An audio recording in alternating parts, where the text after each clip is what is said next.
Clínica Sircovisión del Dr. Jerónimo Lajara patrocina este programa.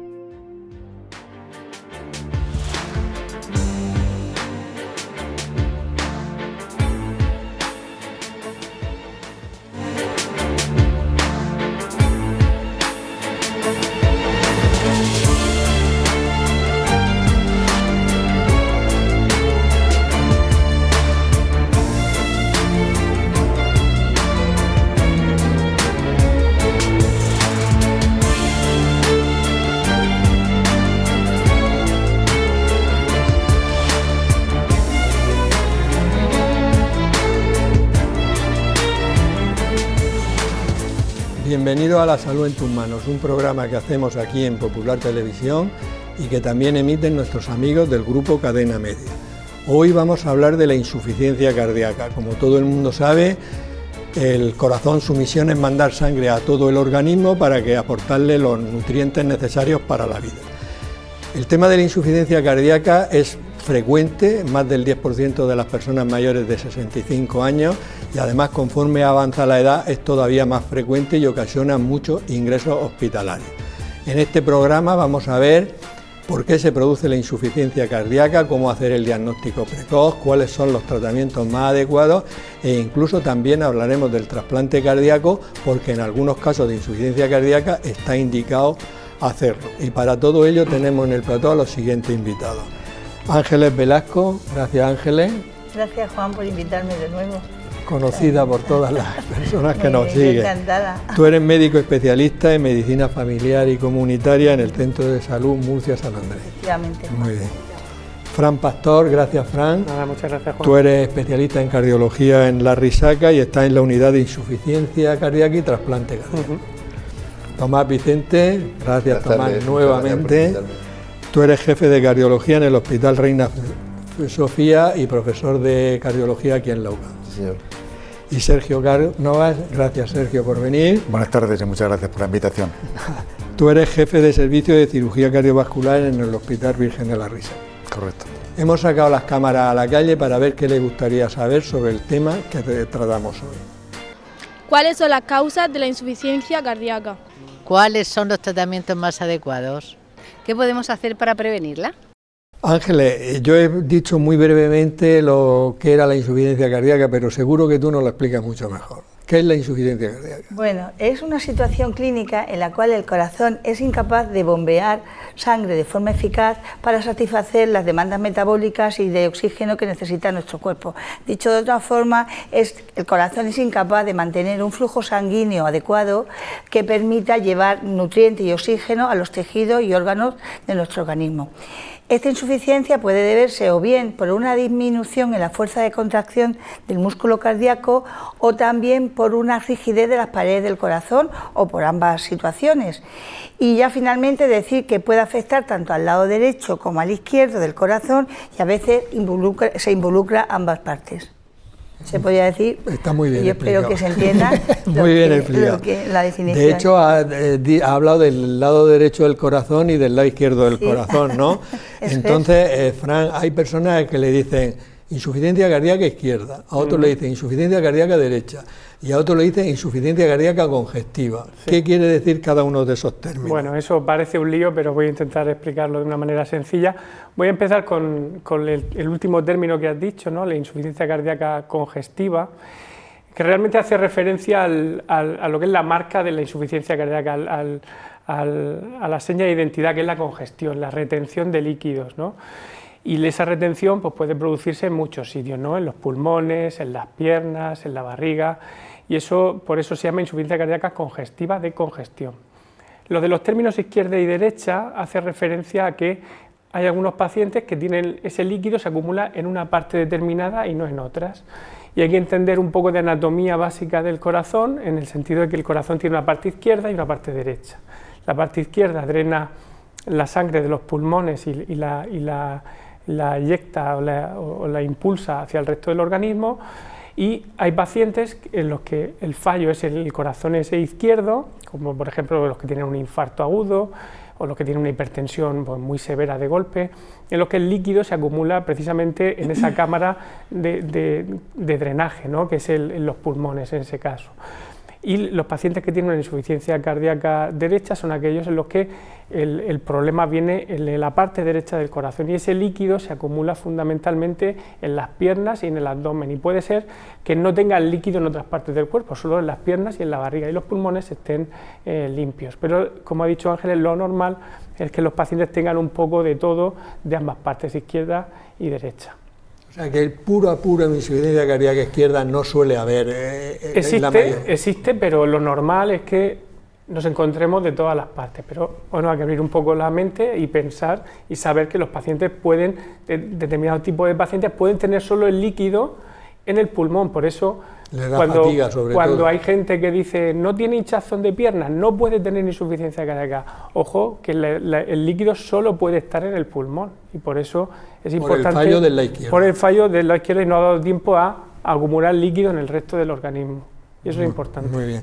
Tomás, me imagino que habrá distintos grados de insuficiencia cardíaca, porque los médicos sois muy aficionados, somos a etiquetar, ¿no? Hombre, y también para saber la gravedad, ¿no? ¿Qué grados de insuficiencia cardíaca hay? Podemos utilizar muchas clasificaciones, porque al final la insuficiencia cardíaca es un cuadro sindrómico que tiene muchos síntomas también y tiene muchos efectos. Podemos hablar de una clasificación según la fatiga del paciente, que tenga una fatiga a pequeños esfuerzos, a moderados esfuerzos, a mínimos esfuerzos, que eso está muy relacionado con la función del corazón. Si el corazón, la bomba, está muy deteriorada, pues el paciente nada más vestirse se va a fatigar mucho, ¿no? Eso sería una forma de clasificarlo, ¿no?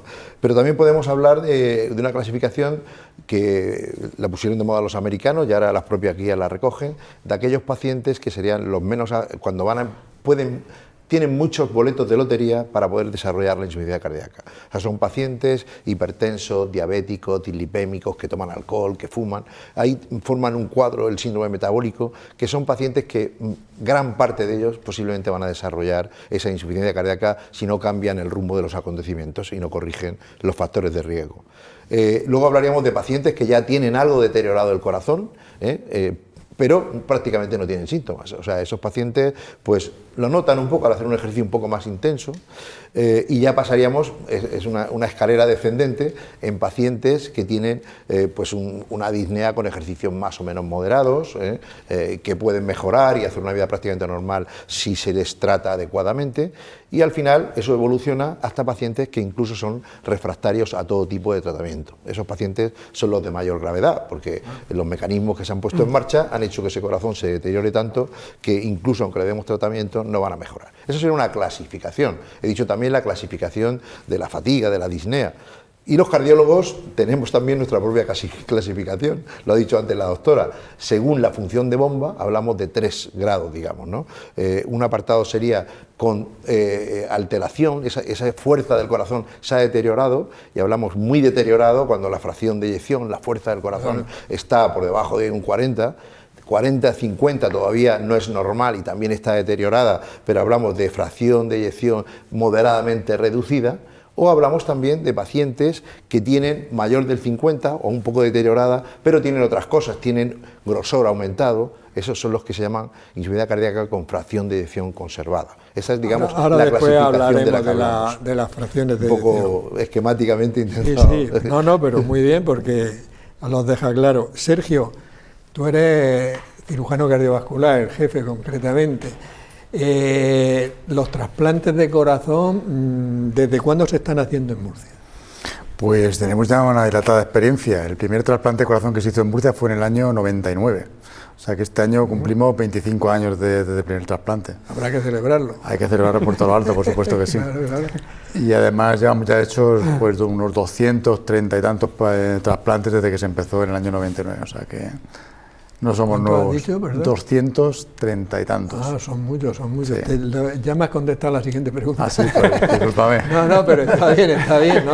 Hombre, ya es una cifra muy importante, ¿no? Sí.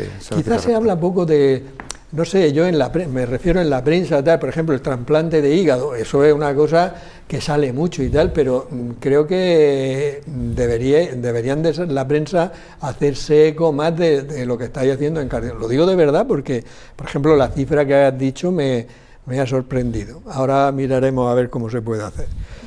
Ángeles, tú como médico de atención primaria, aunque Tomás ha dicho ya algunos síntomas y tal, pero ¿qué te hace sospechar a ti o te pone sobre la pista de que una persona tiene una insuficiencia cardíaca? Y si tú crees que tiene una insuficiencia cardíaca, ¿qué haces? ¿Le pones el tratamiento? ¿Piensas que todos los que tengan insuficiencia cardíaca los debe ver un cardiólogo? ¿Cómo funciona ahí? A ver, hay unos síntomas que se suelen decir que son los más típicos en la insuficiencia cardíaca y hay otros que son menos típicos. Entre los típicos yo destacaría 4 de ellos, que es la disnea, que es la sensación de falta de aire, como el paciente lo percibe como que no es capaz de llenar bien los pulmones de aire, y eso ese tipo de fatiga al respirar la puede tener a lo largo del día. Dentro de esta disnea está lo que llamamos ortopnea, que no es otra cosa que es una disnea que aparece cuando el paciente está acostado boca arriba. Y también está la disnea paroxística nocturna, que es un episodio súbito de disnea que aparece en el reposo nocturno cuando el paciente está durmiendo y que le obliga a incorporarse de la cama.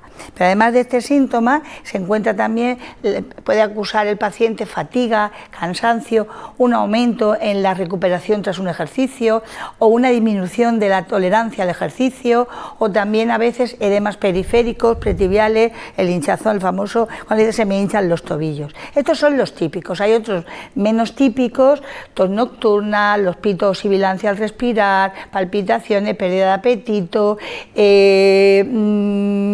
un síntoma que se llama, el nombre es muy feo, se llama bendomnea. La bendomnea no es otra cosa que la sensación de fatiga que el paciente cuando se incorpora como para atarse los zapatos, esa disnea que siente, también es un síntoma menos típico de la insuficiencia cardíaca. Decir, y termino por los síntomas, a ver que hay muchos síntomas que coinciden con otras enfermedades, que son parecidos, enfermedades respiratorias o el hipotiroidismo.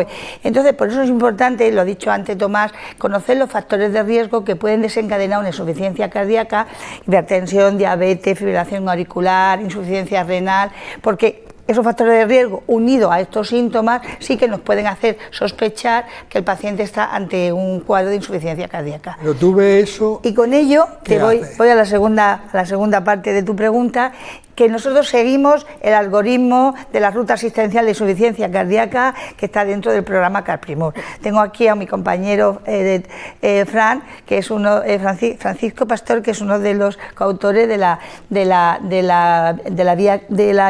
ruta asistencial de insuficiencia cardíaca, y lo que hacemos, seguimos ese algoritmo, y ese algoritmo que dice que si en atención primaria, donde yo trabajo, yo sospecho que un paciente tiene insuficiencia cardíaca, lo primero que tengo que ver es que ese paciente no tiene unos síntomas que son de alarma que me harían derivarlo con urgencia al hospital.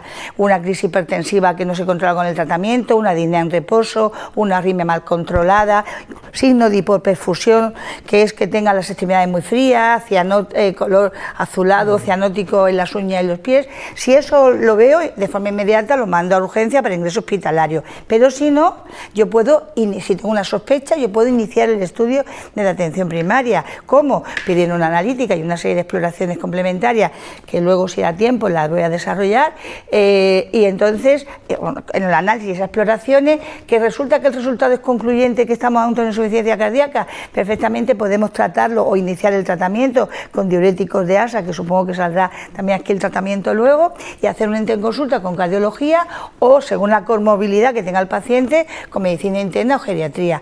Que los resultados no son concluyentes, buscamos otras causas que puedan tener síntomas parecidos pero que no son de insuficiencia cardíaca.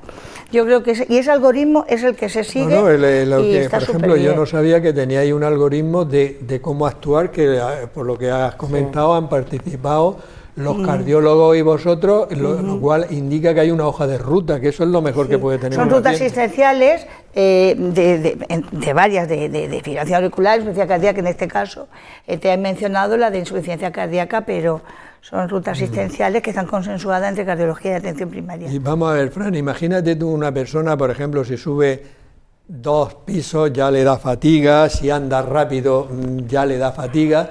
Para confirmar ese diagnóstico y sobre todo, quizás uno sospecha insuficiencia cardíaca, pero hay que confirmarlo y luego hay que etiquetarlo, los distintos tipos y tal y cual. ¿Qué pruebas sería necesario hacer? Y quiero que me digas también si hay marcadores analíticos de insuficiencia cardíaca. Bueno, pues lo primero es el punto de partida, que es el síntoma de partida, que como lo ha explicado ya muy bien y se nota que la formación que tienen los médicos de atención primaria de la región de Murcia, porque ha descrito perfectamente la ruta asistencial de insuficiencia cardíaca y es verdad que la siguen y es muy importante llevar una sistemática de diagnóstico, porque el síntoma guía, que es la disnea, la falta de aire, pues ¿quién no tiene falta de aire en algún momento de su vida? Por múltiples causas, es decir, que es algo tan inespecífico que le puede pasar a tanta gente que necesitamos muchas más cosas para sospechar insuficiencia cardíaca. Es verdad que el médico de atención primaria es, digamos, la puerta de entrada muchas veces de esto y es el que tiene que hacer una labor de detective para ver, sentarse con el paciente y ver un poco si cuadra, ver la exploración, ver si tiene las piernas hinchadas, si tiene otra serie de síntomas y hacer una analítica, como bien ha dicho, porque si alguien tiene una anemia de 6 gramos de hemoglobina, pues claro que se cansa, o tiene un problema respiratorio y que ha fumado toda la vida y nadie se lo ha visto, pues claro que se cansa. Es decir, que hay toda una labor, aunque la insuficiencia cardíaca es muy frecuente, pero son muy frecuentes también otras patologías. Y al final de todo, cuando ya pensamos que el paciente puede tener insuficiencia cardíaca, un electro hay que hacer también, que es básico, es una herramienta accesible en todos los centros de salud que te da mucha información, porque igual el paciente se cansa y va con una arritmia a 140 latidos por minuto y ni se ha enterado que eso ocurre, es decir, o tiene las pulsaciones muy bajas, es decir, que el electro te da también mucha información. Y al final tenemos una determinación analítica que tenemos la suerte de tener disponible en todos los centros de salud, accesible a todos los médicos, que es la determinación de los péptidos natriuréticos, que son unos biomarcadores que se secretan en el corazón, se fabrican en el corazón en respuesta al estrés del corazón. Cuando el corazón está estresado o sobrecargado, pues aumentan los niveles en sangre y es una herramienta muy importante de cara al diagnóstico y, como repito, tenemos la suerte en la región de Murcia, que otras comunidades no lo tienen, en el que se puedan pedir incluso desde atención primaria, con lo cual se facilita mucho el diagnóstico precoz. Y la importancia de ese marcador, o ese biomarcador, es el valor predictivo negativo que tiene. ¿Qué quiere decir? Porque si el paciente tiene falta de aire, fatiga, y ese marcador es negativo, normal, valor normal para entendernos, pues prácticamente se descarta la insuficiencia cardíaca como causa.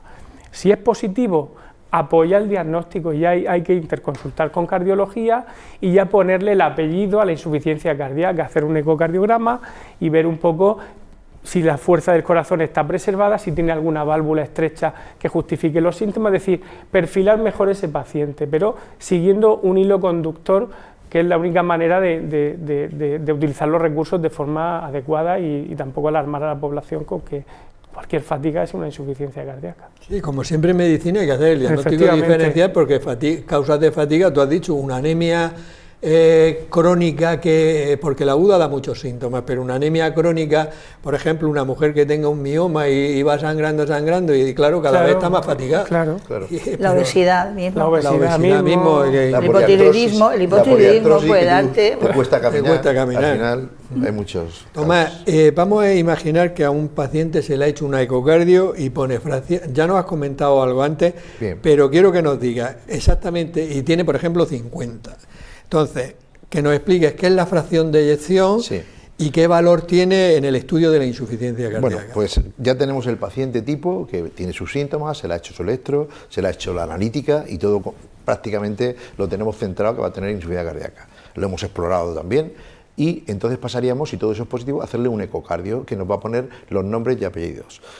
Lo que es la fracción de eyección es, para que nos entiendan nuestros pacientes es que, y del público en general, es como los caballos de fuerza del motor, que en este caso es el corazón. Es la fuerza que manda el corazón. ¿Cómo está de fuerte ese corazón? Cuando está por debajo del 60 o 55 ya hablamos que tiene problemas ese corazón. Y eso se calcula con un diferencial, esquemáticamente, entre el volumen máximo en la diástole, cuando el corazón está lleno, y el volumen sistólico. Entonces, esa diferencial, que el ecocardio tiene un sistema que analiza el corazón como si fuera tridimensional y automáticamente haya el área longitud, el eje largo del corazón, y calcula automáticamente, nosotros perimetramos el borde interno de la pared del corazón y vemos perfectamente cuál es la fuerza contráctil de ese corazón. Esto es muy importante porque no solamente nos sirve para saber si está deteriorado, porque a veces no es un dato aislado, puede estar el corazón dilatado. Recordar a las personas que nos escuchan que el corazón, para mantener su fuerza contráctil, a veces está dilatado y tiene que manejar más volumen, y a veces es capaz, con más volumen, mantener unos valores normales de fracción de eyección, que es lo importante, que tenga esa fracción de eyección buena, pero no significa que el corazón esté bueno. Quiero hacer esa diferencia. Sí, que puede estar dilatado y puede ya estar está dilatado y tener una fastidiado. fracción de eyección prácticamente normal, aunque no es porque esto es un mecanismo que al final se sobrepasa y ya no es eficaz. Pero nos permite sobre todo el diagnóstico, la ecocardio, cuando está indicada con los parámetros previos, y nos permite el seguimiento. Y a veces nos permite también ver como corazones que están dilatados y que tienen poca fuerza, a veces tratamos la causa, y aquí estaría el doctor Cánovas. Es un paciente que su corazón está con poca fuerza porque la válvula le impide vaciarse, por ejemplo, o porque está poco regado, las arterias coronarias están obstruidas y no le dan flujo. A veces le pone un par de bypasses o 3 bypasses y ese corazón lo llenas de sangre y mejora muchísimo, y la fracción de eyección también va a mejorar. O sea, no solamente nos sirve en la fase inicial de diagnóstico, sino en el seguimiento de empeoramiento o de beneficio, cómo va mejorando. Y esto es muy importante, una prueba inocua, no radiactiva, que es muy accesible. Y que la fracción de eyección la da la máquina, que no estáis vosotros ahí haciendo cálculos. Bueno, ¿no? cuando tienes mucha experiencia ya ves ese corazón y sabes, la fracción de eyección normal pero sí, lo medimos y le cuantificamos. Cuando a algún paciente le digo yo, tienes tantos kilos de masa grasa, y dice, ¿eso cómo lo sabe usted? Digo, pues no lo sé, lo dice la máquina, pero no. Muchas gracias. Sergio, en los trasplantes de corazón, una de las causas de un trasplante puede ser una insuficiencia cardíaca importante, que luego hablaremos, pero ¿qué otras causas de cardiopatía requieren un trasplante de corazón? Bueno, eso lo requiere habitualmente la insuficiencia cardíaca terminal, la que no se puede tratar, hagas lo que hagas, ya has llegado a la fase donde no se puede hacer nada más, ni tanto con tratamiento médico con pastillas, ni operando válvulas del corazón si hay un problema valvular, o poniendo antiarrítmicos en el caso de que son arritmias, etcétera, etcétera. Entonces, cuando un paciente tenga la causa que sea, ese corazón no es capaz de evolucionar, de manejar ese volumen que tiene que llevar hacia adelante, como decía Tomás, es el momento de pasar por el trasplante de corazón. Ya, pero hay muchas personas que tienen insuficiencia cardíaca, más del 10% de la población mayor de 70 años. Y muchas de ellas, a pesar de que luego hablaremos con los nuevos tratamientos que son absolutamente espectaculares, pero puede llegar un momento que ya ese corazón, algunos límites hay que poner para el trasplante, porque no hay corazones para tantas personas con insuficiencia cardíaca, ¿no? ¿O no? Correcto, no hay, efectivamente. Los corazones tenemos que limitar, son limitados, aunque en Murcia tenemos muchos corazones, afortunadamente, gracias a la generosidad de los murcianos, que son ampliamente generosos, como se nos ha reconocido a nivel nacional y mundial. Pero dentro de eso hay que seleccionarlos mucho. Un trasplante de corazón es una intervención muy importante y que no vale ponérsela a cualquiera. Tiene que tener una mínima estado vital, aparte del resto de los órganos, claro, que funcionen más o menos para poder resistir una intervención tan importante como la de un trasplante de corazón. De que la expectativa de vida de ese paciente con el corazón nuevo va a ser amplia, porque claro, si tiene también el hígado o tal, ya correcto, entonces no de hecho, la edad límite más o menos que se suele poner es en torno a los 65 años. Es verdad que a veces tenemos pacientes de 70 años que tienen una edad biológica que parece que tienen 65 y también se pueden trasplantar. pero por ejemplo hoy en día no estamos trasplantando enfermos de más allá de 75 años u 80, por ejemplo. No sabemos si en el futuro eso llegará, pero en la actualidad esos pacientes hay que darles otro tipo de tratamiento diferente a lo que es el trasplante cardíaco. Juan, yo si me permites, quiero poner en valor que en la región de Murcia tenemos un programa de trasplantes que funciona, que está consolidado, que hacen bastante número de ellos, y que bueno, que para mí es como cardiólogo clínico, que tengo muchas veces que recurrir a la unidad de insuficiencia cardíaca de la Risaca en pacientes que no tenemos otro tratamiento, estar avalados por un programa de trasplante está consolidado como tenemos en Murcia, y es un orgullo también. Un orgullo total. Si yo me queda sorprendido porque quiero poner en valor esta tarde, porque por ejemplo se habla de trasplante de hígado, que realmente fue una revolución y que llevan muchos hechos, más de 1000, los del riñón ya ni hablamos, ¿no? Pero yo creía que el trasplante de corazón, pues que se estaban haciendo muy poquito, y has dicho 300 más prácticamente. 230 y tantos llevamos hechos desde que empezamos. Pero que ya es un número considerable, y teniendo en cuenta que el trasplante de corazón, yo creo que no es una broma, una intervención muy potente. Y tanto. ¿no? En nuestra sección Palabras de Médicos, nuestro profesor de latín y griego, Juan Carlos Ferre, y nuestra experta en traducción, Mariluz Soler, nos van a decir el origen de varias palabras relacionadas con el tema de hoy. Muy buenas, en el programa de hoy vamos a hablar de la insuficiencia cardíaca y de los trasplantes de corazón. Muy bien, pues empiezo yo con la insuficiencia. Viene del latín insuficiencia, que está formada por el prefijo in, negación, y el verbo facere, hacer. Todo junto viene a significar que no tiene la capacidad de hacer o lograr algo.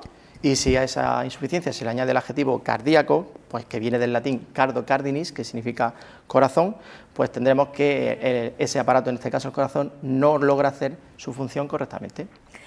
Y si esta insuficiencia es de tal gravedad que no puede funcionar, pues la última opción que se plantea es el trasplante. La palabra trasplante viene del latín trans, de un lado a otro, plantar.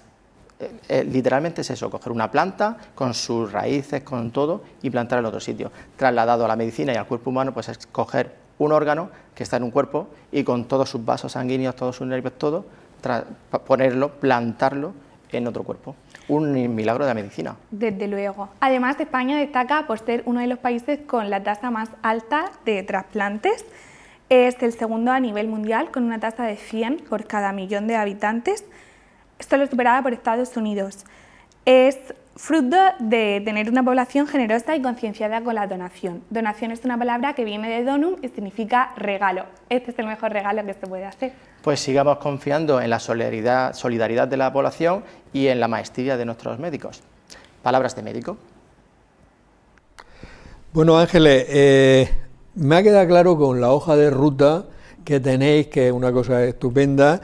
Y ha comentado también Fran, el que desde primaria, que es una cosa que no se hace en muchas comunidades, que podéis pedir los marcadores de insuficiencia cardíaca, con lo cual vosotros podéis ya afinar bastante en el diagnóstico.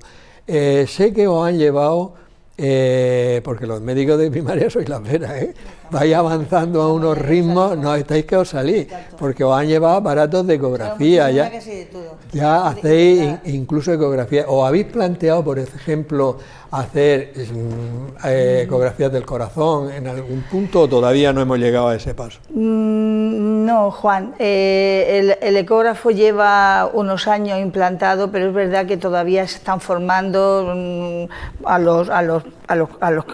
los profesionales que trabajamos allí durante años.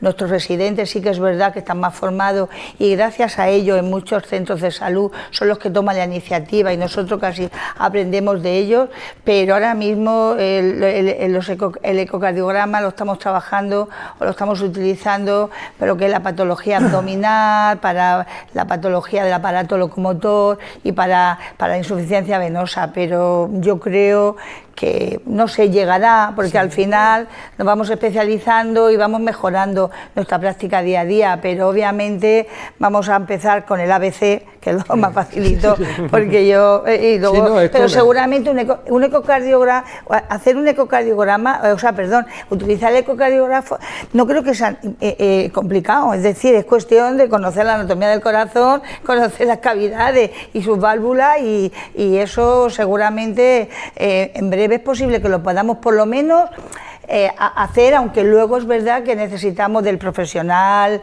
que se dedica a esto, que es el que no confirme, pues eso, si hay una cardiopatía subyacente porque se ve en un ecocardiograma, o hay otra patología de otra índole según la parte de nuestro cuerpo que vayamos a realizar. A mí me sorprendéis los médicos de primaria, de verdad, de la capacidad de cosas que vaya aprendiendo. Yo, por ejemplo, sería incapaz de aprender una ecografía porque no veo en el espacio, no veo en nada, y a mí alguna vez me dice, ¿ves esto? Yo digo que sí, pues no veo nada, cero patatero. Pues no es tan difícil pero es verdad que necesitas de un manejo, además te tienes que situar, lo que tú ves es a lo mejor la parte contraria a la parte contraria a la que tú crees que está, a lo mejor es apical y no caudal, pero una vez que dominas la técnica, pues como todo, cuando todo lo domina, todo parece más fácil. Pero vamos, no me extrañaría que en algún momento seguro también que en unos años hablaremos de esto y lo estáis haciendo. Y con los cardiólogos que tenemos en nuestra región, que son muy punteros y que muy pro atención primaria y muy a trabajar de forma conjunta, es que no me extrañaría nada, ya te lo digo. De un par de años me vas a invitar y te voy a decir que igual ya lo estamos haciendo. Ya lo estáis haciendo. Eso es.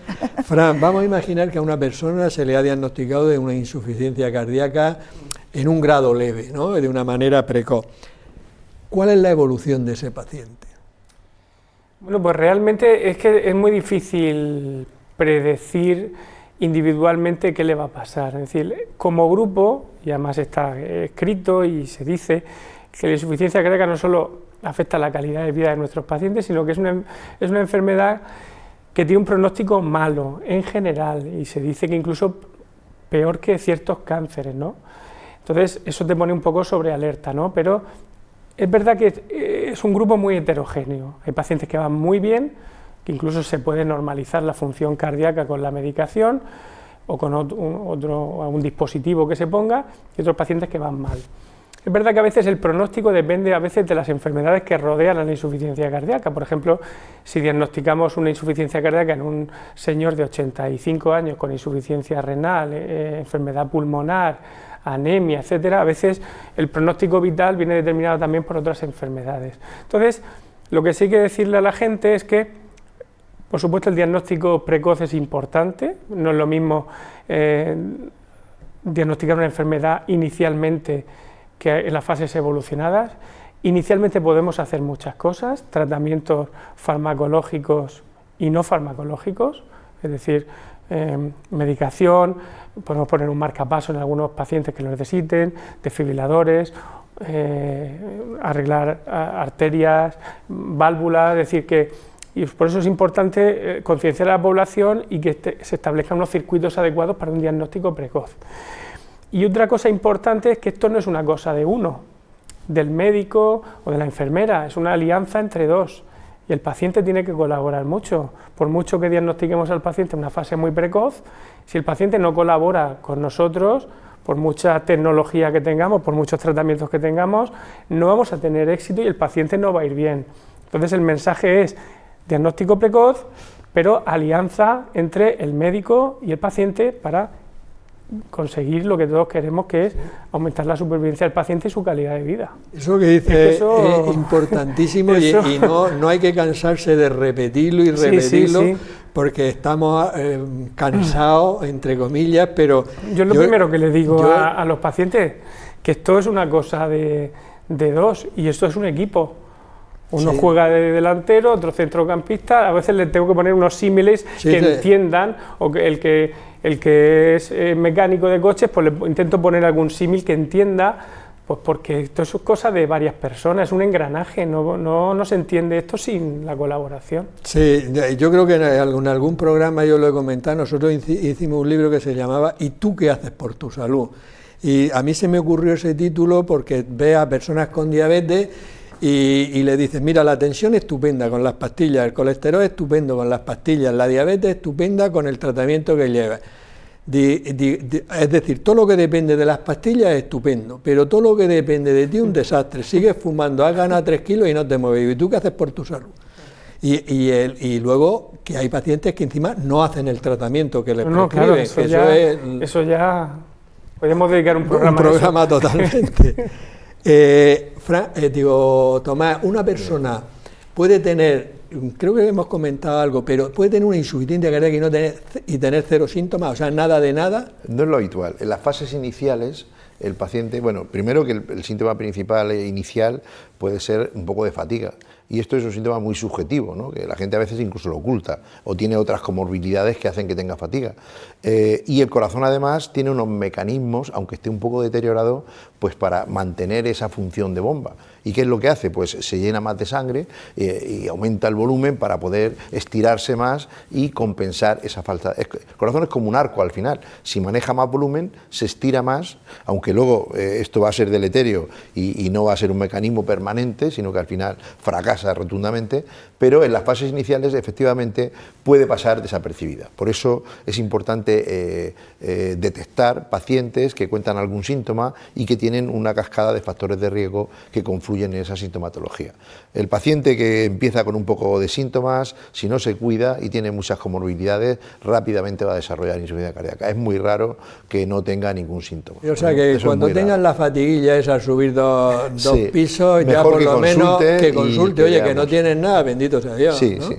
Pero hoy día está muy protocolizado, como se ha visto aquí esta noche, con muchos métodos diagnósticos que son relativamente fáciles de hacer y no muy costosos, y es mucho más costoso cuando el paciente ya está en una insuficiencia cardíaca franca, que tenemos que ingresarlo, tratarlo, en fin, utilizar otras cosas que realmente sí que son.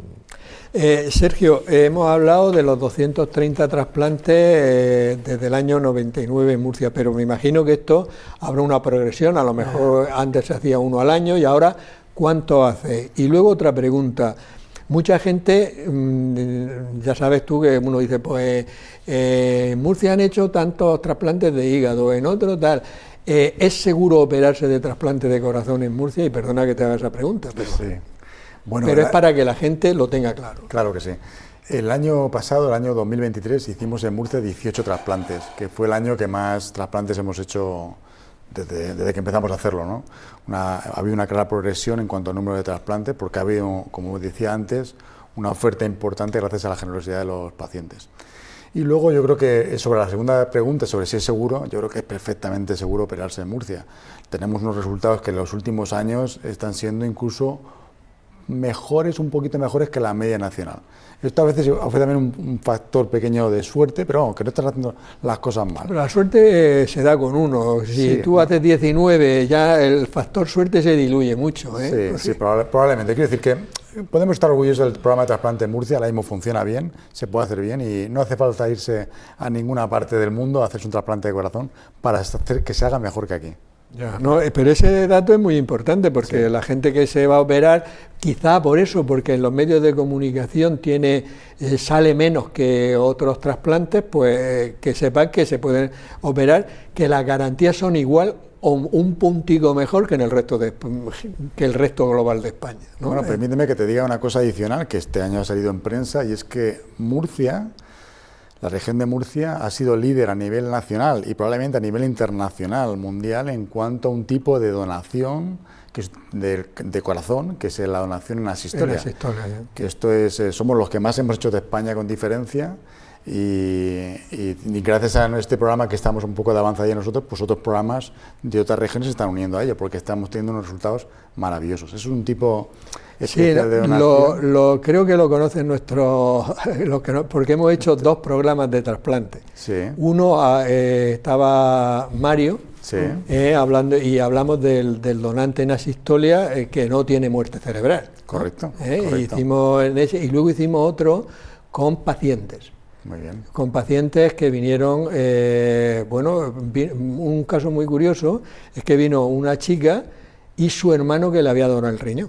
Fíjate. Y luego un familiar de donante en asistolia y un paciente trasplantado, o sea que quedó, la verdad, y por eso digo que el concepto de donante en asistolia, pero dínoslo bien porque no todo el mundo ve todos los programas.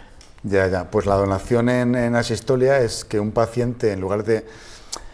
Para poder donar un corazón no es fácil, no es sencillo. Yo ahora mismo si caigo muerto aquí, pues mi corazón no vale para donarlo, porque no he fallecido en el hospital. Tienes que fallecer con una serie de circunstancias. Tienes que fallecer en el hospital y hasta hace muy poco tenías que tener una muerte cerebral, exclusivamente. Entonces, cuando uno tiene una muerte cerebral, su cuerpo, el resto de las horas se mantiene vivo durante unas horas y es ahí cuando tenemos que aprovechar para poder utilizar el corazón. Esta donación en asistolia amplía un poco el espectro de donantes que podemos tener. Son aquellos pacientes que se saben que van a fallecer igualmente y que están manteniéndolos con vida de manera artificial. Y entonces, cuando ya la familia decide que no queremos seguir adelante con esa manera artificial, pues se llevan al quirófano, se espera que el paciente fallezca. El paciente fallece, se le para el corazón, estamos observándolo ahí 5 minutos y cuando pasan los 5 minutos directamente vamos a extraerlo. Entonces recuperamos el corazón, un corazón que ha estado parado 5 minutos, empezamos a producirle artificialmente, ponerle sangre oxigenada y aquello empieza a recuperarse y es una cosa preciosísima, porque ves como un corazón está parado y de repente empieza a latir poco a poco, hasta que de repente se recupera completamente del todo. Y ese corazón lo podemos utilizar para hacer un trasplante. Al principio teníamos nuestras dudas si aquello iba a funcionar o no, pero es que todos los que hemos hecho nos han ido muy bien y estamos muy contentos con ello. Y eso, en ese programa concreto, Murcia es pionera a nivel, ya te digo, nacional y posiblemente a nivel mundial también. Sí, eso es porque hay un equipo de trasplante y de personas que no es un equipo, es realmente ya una familia, porque tienen una conexión. Yo creo que cuando te llamé para hacer este programa, no me cogiste la primera vez el teléfono, no, pero me dijo, creo que fue Tomás, me dijo, dice, es que ayer tuvieron un trasplante. Digo, pues vamos bien, ¿fue así o no, Tomás? Así es. Así es. Ángeles, cosa que es muy importante porque, por lo que hablábamos antes, de que es un equipo, es un grupo de personas para que un paciente con insuficiencia cardíaca vaya bien. Y una parte muy importante es el paciente. ¿Qué alimentación debe seguir y qué cantidad de sal máxima debe de tomar? Vale. Yo la voy a explicar un poquito más adelante, pero se resume en la dieta mediterránea. Que no hace nadie. La dieta mediterránea, exactamente, restringir el consumo de sal, como bien ha dicho. Hablamos de consumo excesivo cuando consumimos más de 6 gramos al día, con lo cual hay que reducir ese consumo de sal y reducir la ingesta de líquidos. En cuanto a la alimentación, pues ya sabemos, la dieta mediterránea rica en fruta y verdura, rica en fibra, con el famoso aceite de oliva que tanto te gusta, ¿vale? Que tenga legumbres, que lleve pescado y muy poco consumo de carnes, de cerdo, en fin, las carnes magras. Eso es en cuanto a la alimentación.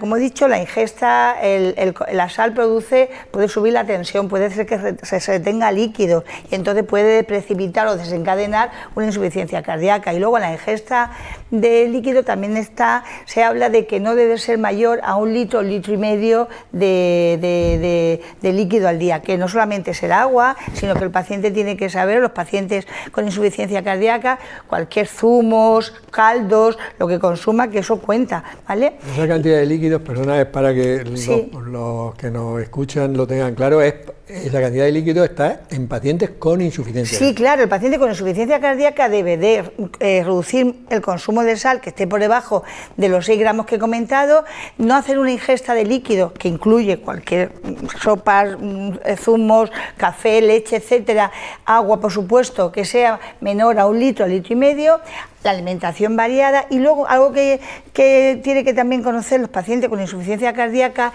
es conocer, hablando de fruta y verdura, qué alimentos son ricos en potasio, porque también las alteraciones del potasio pueden también perjudicar o desencadenar una insuficiencia cardíaca o descompensarla. Entonces tienen que saber que los plátanos ricos en potasio, está el plátano, está la ciruela, está el melón, está la sandía, está también como verdura el tomate, las espinacas, la calabaza. Es decir, simplemente que tengan en cuenta esto, porque también, que luego seguramente hablaremos, pero hay fármacos que también pueden alterar los niveles de potasio, entonces el paciente tiene que saber lo que come y por si hay una descompensación, pues no pensar solo que es por el diurético, que lo tiene en elevadas dosis, sino porque se está hinchando a plátano todos los días, que dice plátano, calabaza o tomates, ¿no? Muy bien. Vamos a dar paso a la publicidad.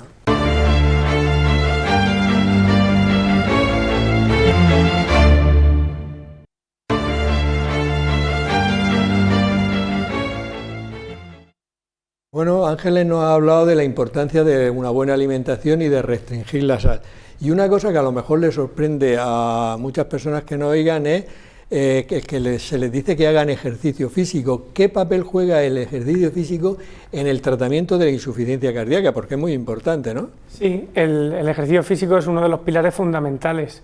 El problema es que se le olvida a los pacientes y un tirón de orejas se nos olvida a nosotros también, recetarlo. Es decir, que estamos con la medicación para arriba, para abajo, más dosis, no sé qué, marcapasos, no sé qué, pero el ejercicio, probablemente le dediquemos muy poco tiempo a recomendar ejercicio físico a nuestros pacientes y eso es culpa nuestra, no solo va a ser culpa de los pacientes, ¿no? El ejercicio físico, los expertos recomiendan pues al menos 20-30 minutos diarios de ejercicio aeróbico moderado, que puede ser tan sencillo como salir a caminar a diario, o un poco de natación, o un poco de bicicleta en llano. Lo que está claro es que a los pacientes les tenemos que animar a que hagan ejercicio y que a pesar del diagnóstico tienen que ser activos, porque el sedentarismo puede ser un efecto perjudicial y un círculo vicioso para ellos. Les tenemos que animar, que pierdan miedo, que sean autónomos otra vez y de forma progresiva, en la medida de sus posibilidades, que sean activos y que hagan ese ejercicio que es muy sencillo, ¿no? Con eso ya ganamos mucho. Beneficios a nivel psicológico, el reincorporarse a su vida otra vez, el compartir el ejercicio con personas, con amigos, con familiares, es muy positivo.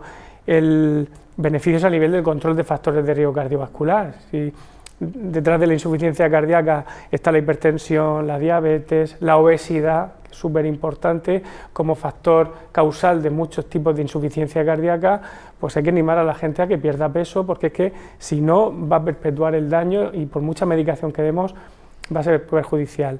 Y por supuesto beneficios en el pronóstico de la insuficiencia cardíaca y en la calidad de vida. Al final queremos que el paciente viva años, pero lo viva con calidad de vida y tiene que moverse. O sea, que el ejercicio físico hace que vivan más años y con más calidad. Y con más calidad de vida. Bueno, pues y encima es barato. Es barato. Pues Fran, yo te voy a decir una cosa. En la Risaca yo hice una receta de ejercicio físico que está en la Risaca. Pues me lo dices, hicieron 10.000 copias y además tenía el mismo formato que la receta anterior, o sea, que se utilizaba, que ahora en la electrónica, pero que estaban las verdes, las rojas y tal. Pues esta la hicimos naranja.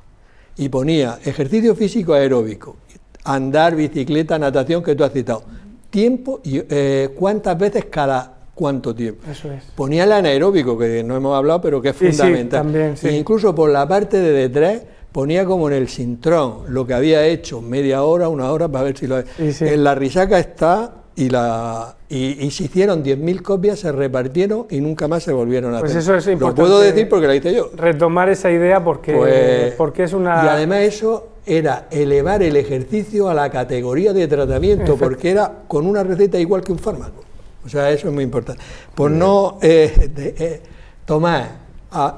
hemos hablado de alimentación, ejercicio, vamos a hablar de fármacos, pero sobre todo... de fármacos novedosos como los glucosúricos e incluso ahora también parece ser que en personas con obesidad y diabetes, por ejemplo, los análogos del GLP-1 también mejoran el pronóstico de la insuficiencia cardíaca. ¿Qué nos puedes decir? Bueno, yo lo que tengo que decir primero es que la insuficiencia cardíaca genera una serie de mecanismos en todo el organismo y los fármacos, el tratamiento farmacológico lo que hace es cortar esos mecanismos porque a la larga van a cargarse al paciente, le van a hacer que tenga una mala evolución.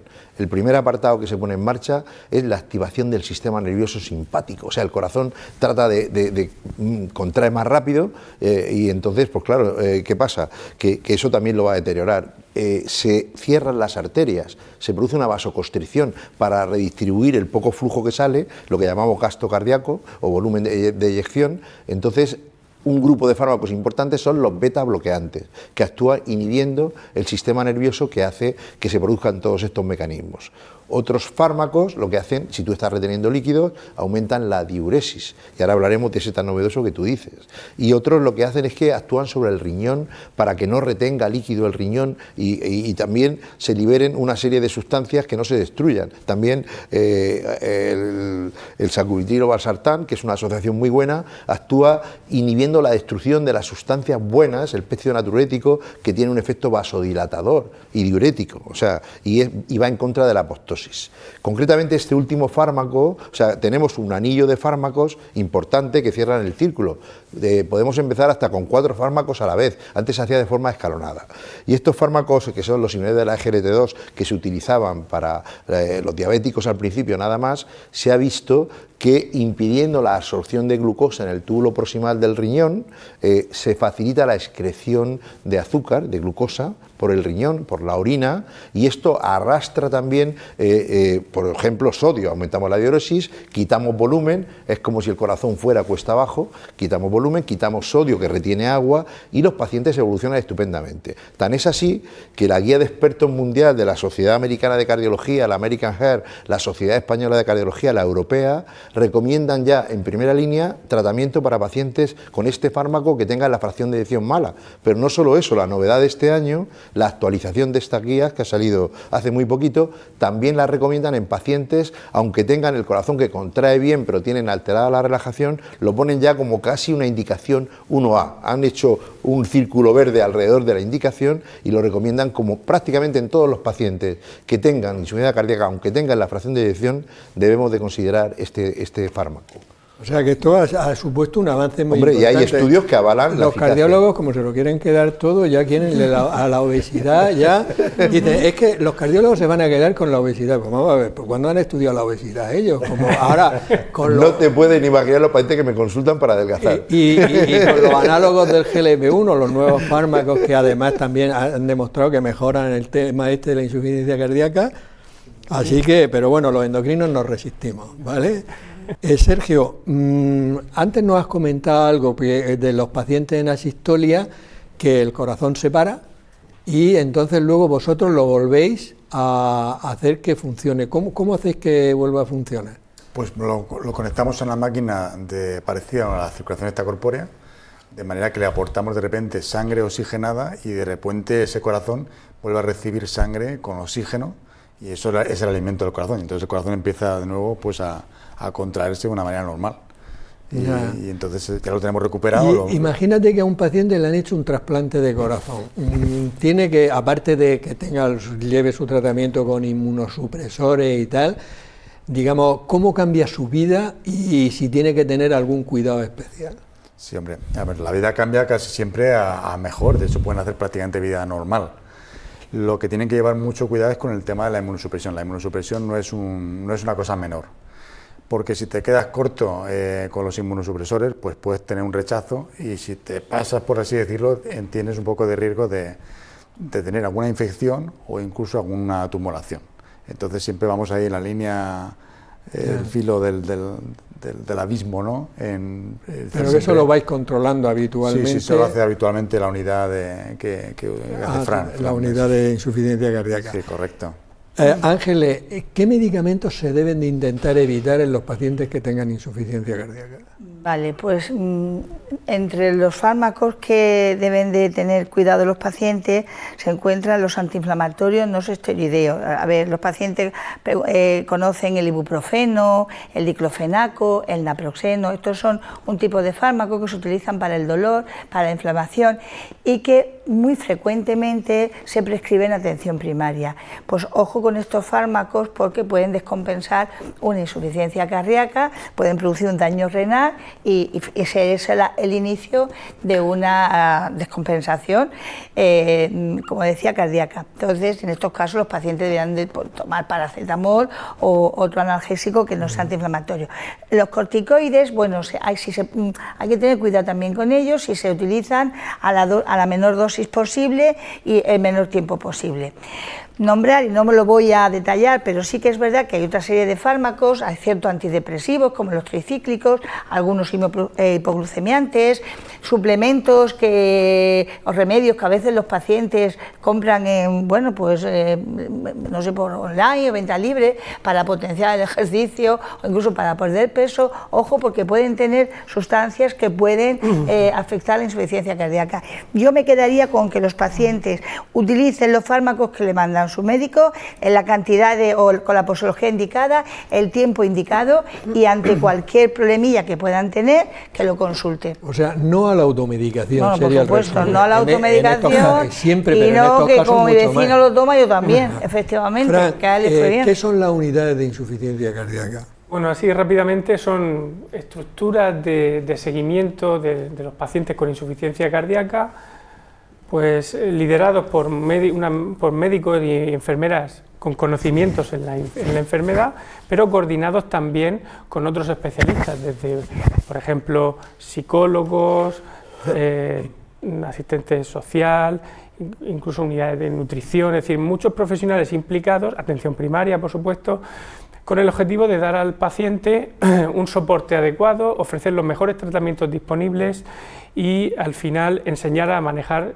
al paciente su propia enfermedad. Como he dicho antes, la alianza con el paciente es fundamental y eso lo hacen las enfermeras enseñándole a cómo manejar la enfermedad. Y estas estructuras, afortunadamente, en la región de Murcia, en el último año, pues han ido creciendo. Antes la primera que hubo fue en La Risaca, desde el año 2008, pero afortunadamente, gracias a un proyecto regional del Servicio Murciano de Salud, que es el proyecto MAICA, es decir, Mejora de Atención a la Insuficiencia Cardíaca Ambulatoria, que es un proyecto del Servicio Murciano que nace un poco de las necesidades y de la petición de profesionales sanitarios con interés en insuficiencia cardíaca.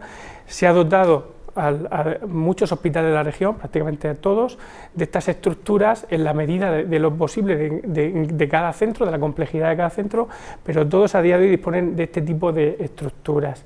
Y además estas estructuras deben disponer además de espacios tipo hospital de día para atender rápidamente y de forma ágil y flexible a las descompensaciones de los pacientes cuando tienen retención de líquidos sin necesidad de pasar por los servicios de urgencia y saturarlos, y eso es un avance muy importante que hemos tenido en la región. No, eso es, que no tengan que pasar por los servicios de urgencia y lleguen directamente allí es vital, porque si no se demora a veces un tiempo. Tomás, ¿en qué pacientes con insuficiencia cardíaca recomendáis que se pesen todos los días y si hay un aumento brusco de peso, qué debe de hacer ese paciente? Debe consultar si existe una unidad de insuficiencia cardíaca inmediatamente. Esto indica, es un signo que indica que ese paciente se está descompensando. Hay un estudio que se hizo hace 30 años y se publicó en American Heart, se notificó y salió publicado, que era el estudio argentino de las enfermeras. Y yo estaba allí en directo viendo en el congreso del American College y de pronto vino un estudio que nos dejó impactados. Simplemente las enfermeras llamaban por teléfono a los pacientes y les hacían un seguimiento. ¿Cuánto pesa usted? Les pesaban cada día, les medían el perímetro abdominal y evitaban muchísimo el número de ingresos. Esto es un signo muy importante de deterioro del estado de ese paciente que tiene insuficiencia cardíaca. O ha tomado algún fármaco, o está sobreinfectado que produce taquicardia y puede descompensarlo, o existe una causa añadida, o está anémico, o tiene más insuficiencia renal, etcétera, etcétera, y ese paciente debe aumentar sus diuréticos, efectivamente, pero mejor si es con la tutelación bien de su médico de cabecera, que lo puede hacer perfectamente, pero en estos casos, si son pacientes graves y tenemos una unidad de insuficiencia cardíaca, que prácticamente en todos los hospitales de la región existe, pues vehiculizarlo al centro, porque las propias enfermeras ahí hacen una labor muy importante. Ellas mismas lo pesan, lo miden, aumentan el diurético, consultan con el médico y es una consulta muy activa, sin lista de espera y sin protocolo previo. Con eso lo cual, es fundamental. Eso disminuye mucho el número de ingresos. ¿Vale? Y la última pregunta, Sergio, porque llevamos una hora pasada. En el tema de los trasplantes te la dejo libre para que tú nos cuentes pues realmente lo que ha supuesto el trasplante cardíaco en nuestra región y luego para, en fin, para estimular a la gente a que se haga donante. Bueno, hay mucha gente efectivamente que nos pregunta qué tienen que hacer ellos para donar el corazón. Si, de hecho, ahora mismo a lo mejor nuestros telespectadores están preguntándoselo. Lo más importante para hacerlo es que para poder donar el corazón no solamente tienes que morirte, sino que tienes que morirte en unas circunstancias especiales. Tienes que estar dentro del hospital. Y lo más importante de todo es dejar claro a la familia que tú quieres ser donante.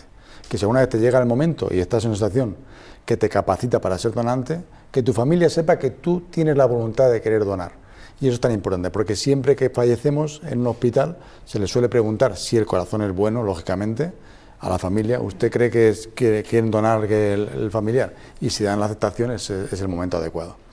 Y eso ocurre afortunadamente muchas veces en nuestra región por la generosidad de los murcianos, como ya he dicho en varias ocasiones. Bueno, pues... Juan, yo quisiera... Nada, un segundo solo, no quiero quitar tiempo al programa. Después de lo que me has dicho... No, pero es que quiero poner en valor el papel de la enfermería, porque en esta vía que antes, estas vías de asistencial y vías clínicas que hemos comentado, el papel en atención primaria, el paciente que está dado de alta después de un ingreso por insuficiencia cardíaca y es subsidiario del seguimiento en atención primaria, son ellas las primeras 24 horas que reciben el aviso de que ese paciente no haríamos cargo desde atención primaria de su seguimiento a través con un informe de cuidado que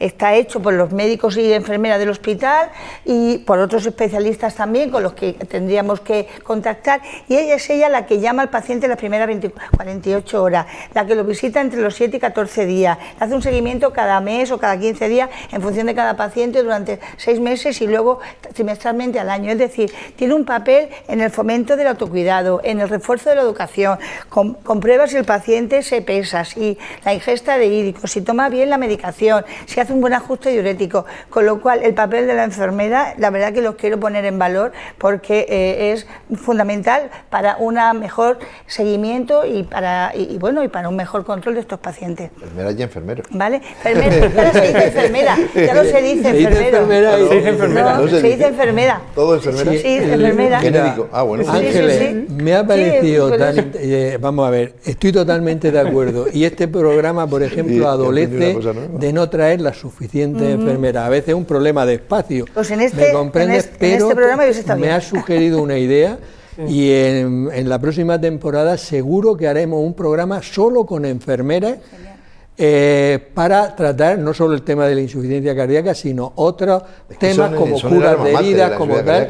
Y esto en honor a mi mujer, que es enfermera jubilada. También, Carmen, claro que sí. Muy entonces bien. quiero decir, pero que es verdad que nos olvidamos mucho del papel de la enfermería, que es absolutamente vital e imprescindible, y me comprometo a que en la próxima temporada a hacer un programa solo con enfermeras, uno o dos o varios, porque realmente se lo merecen, y además el papel que juega en la sanidad es imprescindible totalmente. Pues nada, me alegro haber quitado unos segundos a esto, si es para bien y para que la enfermería también se vea potenciada y se le dé el valor que tiene. En la temporada que viene lo haremos. Pues muy bien.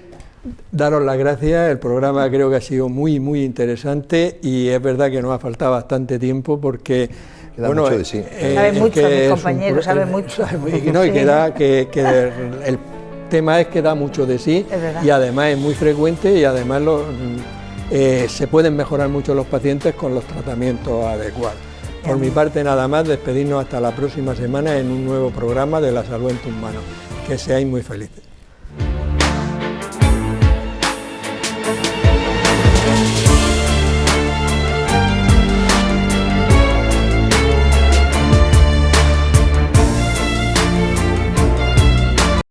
Clínica Sircovisión del Dr. Jerónimo Lajara patrocina este programa.